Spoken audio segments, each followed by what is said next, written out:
So this right here becomes 1 over 2 square root of 3x minus 2. Wait.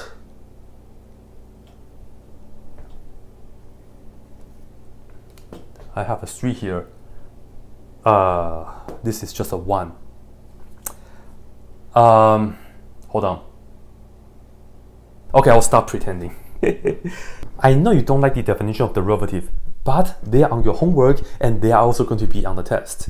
So let me take a few guys. I'll show you guys 3 examples on how to use the definition of derivative to find the derivative of a function. So here we go. Let's look at the first function and let's do a polynomial first. 3x squared minus 5x plus 1. And of course, we will have to remember the definition and the notation is f prime of x.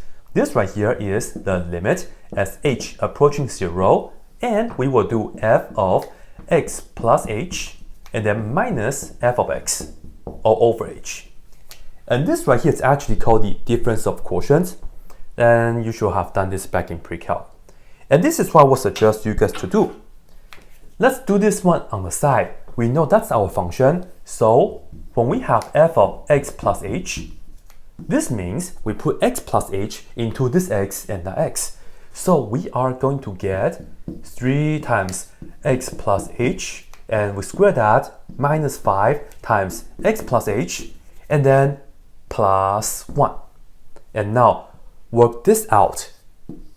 This is a binomial square, so remember here we have the 3 and we do this thing square, which is x squared, and we do 2 times this and that and we add it, so plus 2xh, and lastly we add h squared like so. So that's what you get when you multiply this out. And then of course we can also distribute this, so if we do that we will get minus 5x minus 5h, and lastly we have the plus 1. And we can also multiply this out. We get 3x squared plus 6xh plus 3h squared, and then the minus 5x minus 5h plus 1. I can totally understand why you guys don't like the definition of derivative, but I'm doing this along the way for you guys as well. We're doing it together, right? So no complaint. Just do it. But we cannot simplify, we cannot combine anything. Can we? No, huh? Okay, fine. Let's go ahead and put everything here and let's see what we get. Here we have the limit, and be sure to just write down the limit as h approaching 0. This is just all that, so I will write down 3x squared plus 6xh plus h squared, and then minus 5x minus 5h, and then plus 1.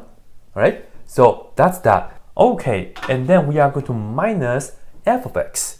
Remember, f of x is just the original, so let's go ahead and put that down. 3x squared minus 5x plus 1. So that's what we have on the top. And then all divided by h. Now, distribute the negative, we get negative 3x squared and then plus 5x and minus 1. We can do some simplification now. 1 minus 1 is 0, and then minus 5x plus 5x, they're all gone, and lastly this and that can also be cancelled in nicely. So what do we have? This, that, and they all have an h.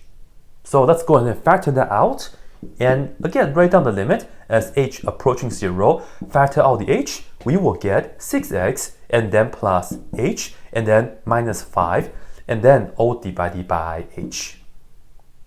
Yes, h and h can cancel, and remember h is approaching 0, so you put 0 into the h here.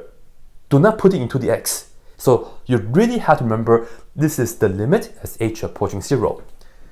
So just write it down to remind yourself.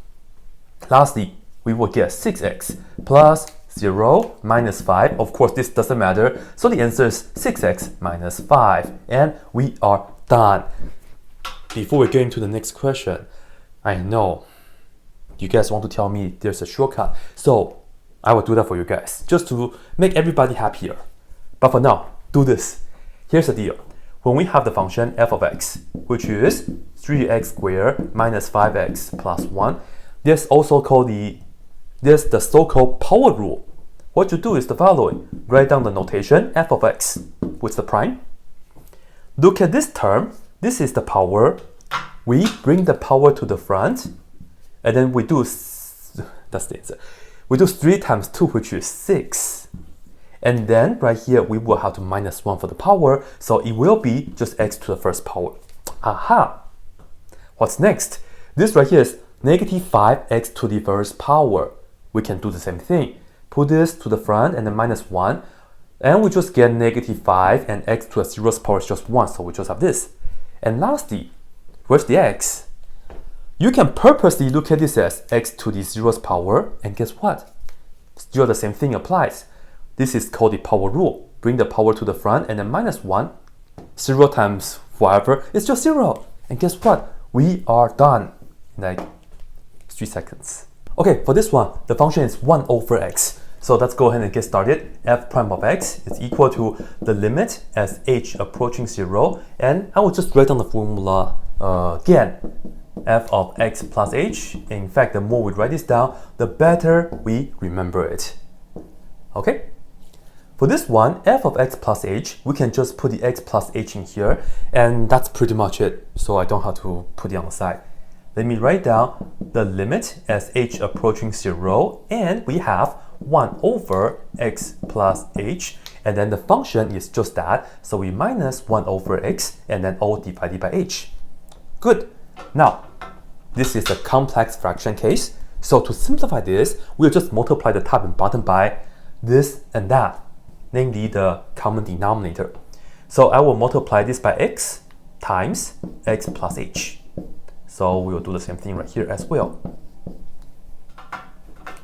Okay, again, let's write this down. The limit as h approaching 0. We take this, multiply by that. The x plus h will cancel, so we just have the x right here. And we take this times that, the x will cancel, but remember this is a minus. So we have a minus, and we have this. So we put down parentheses with the x plus h inside.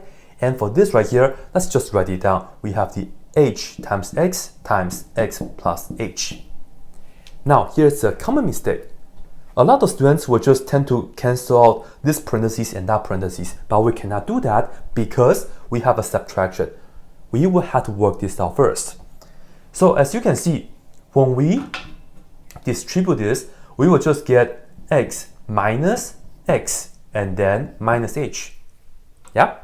After we distribute the negative, and the x and x cancel out.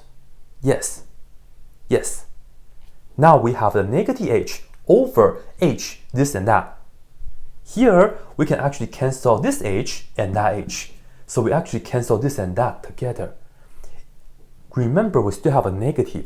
So in fact, this is going to be the limit as h approaching 0, and we get negative 1 over this times that. Haha. So finally, what do we do? Put the 0 into the h. So we are going to get negative 1 over x times x plus 0. X times x is just x squared, so all in all, we just get negative 1 over x squared. And then we are done. Good, huh? Okay, let's see the shortcut again on the side. Our function is 1 over x. Yeah. Okay, this is x to the first power. Can we just put the power to the front and then minus 1, and we get this is 1 over 1x to the 0th power, which is just 1? No, because that's the answer. This is not. So what's wrong with this? Well, 1 over x, we will have to get the correct power. It's not x to the first power. It's technically x to the negative 1 power. In order for us to use the power rule, pay attention to where the x is.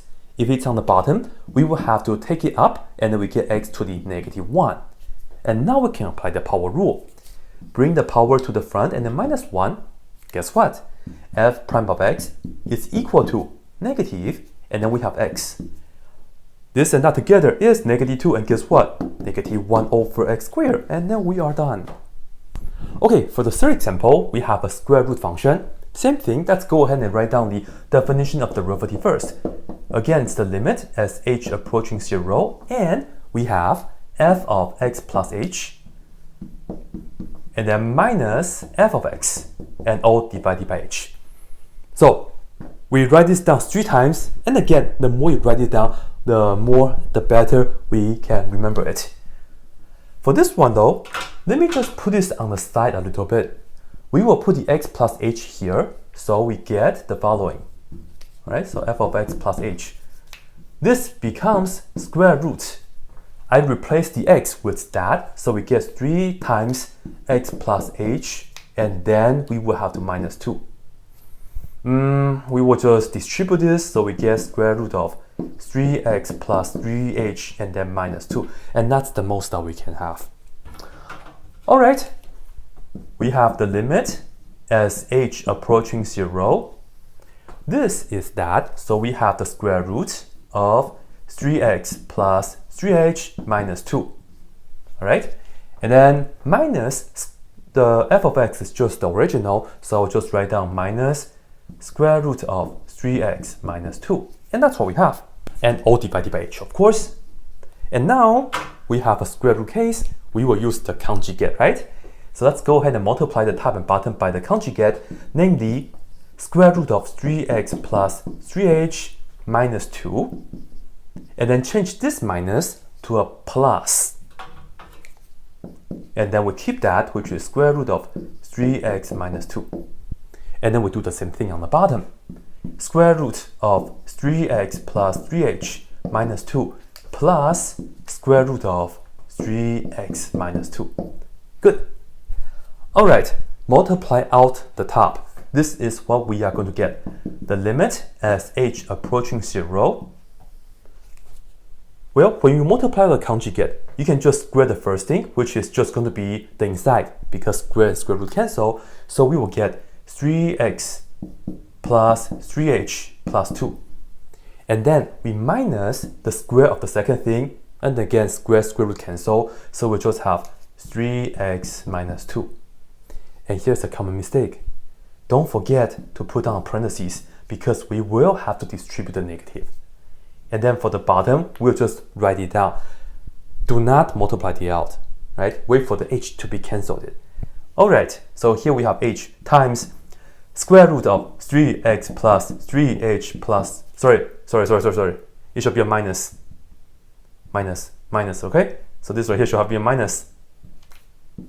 Okay, and then plus, and then we have that square root of 3x minus 2.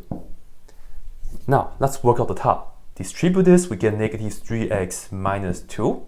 Minus, so it becomes plus. And we see 3x minus 3x cancel. Minus 2 plus 2 cancel. So we just have 3h on the top. And over that, guess what?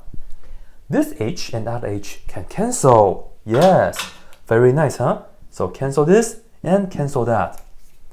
So this is what we have. And now we can just put the 0 into the h here. So on the top, don't forget we have that 3. We will get 3 over, here we have the square root of 3x plus 3 times h, which is 0, yeah? And then minus 2. And then we add it with another square root of 3x minus 2. So that is what we have right now. Now, the 3 times 0 is just 0. So in fact, this square root and that square root are the same thing. So we can actually combine the square roots together and say the answer is 3 over 2 of the same square root. So 2 square root of 3x minus 2. And ladies and gentlemen, this right here is the answer.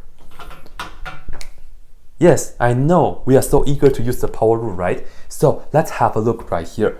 Our function is equal to this. But where's the power though? Well, here's the thing. In calculus, when you have a square root, if you want to use the power rule, go ahead and write it as the 1/2 power. So this radical, right, it's a square root. We'll just write it as the 1/2 power. And then the inside stays the same, which is 3x minus 2. Now check this out. I'm going to bring the power to the front and then minus 1. This is fraction, but we can do fractions, right? No big deal. So f prime of x, it looks like we will just get 1/2 in the front And then this right here is 3x minus 2. 1/2 minus 1 is negative 1/2. So far so good. Hey, we have a negative exponent. What do? We bring this down to the bottom. So we get 1 over this 2. Bring this down to the bottom. So we have parentheses 3x minus 2 to the positive 1/2 power. And just like what we talked about earlier, the 1/2 power is the same as a square root. So this right here becomes 1 over 2 square root of 3x minus 2. Wait.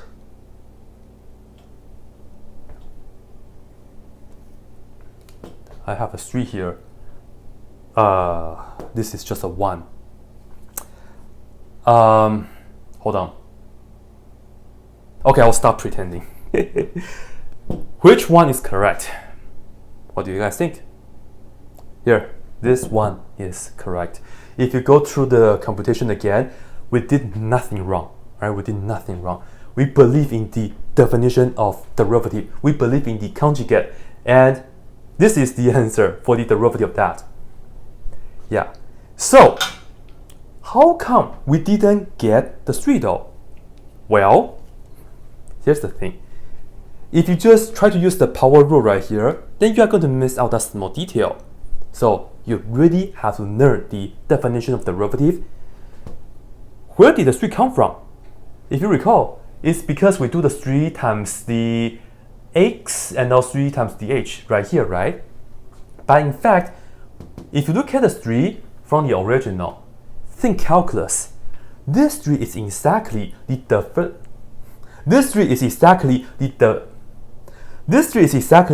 derivative of the inside.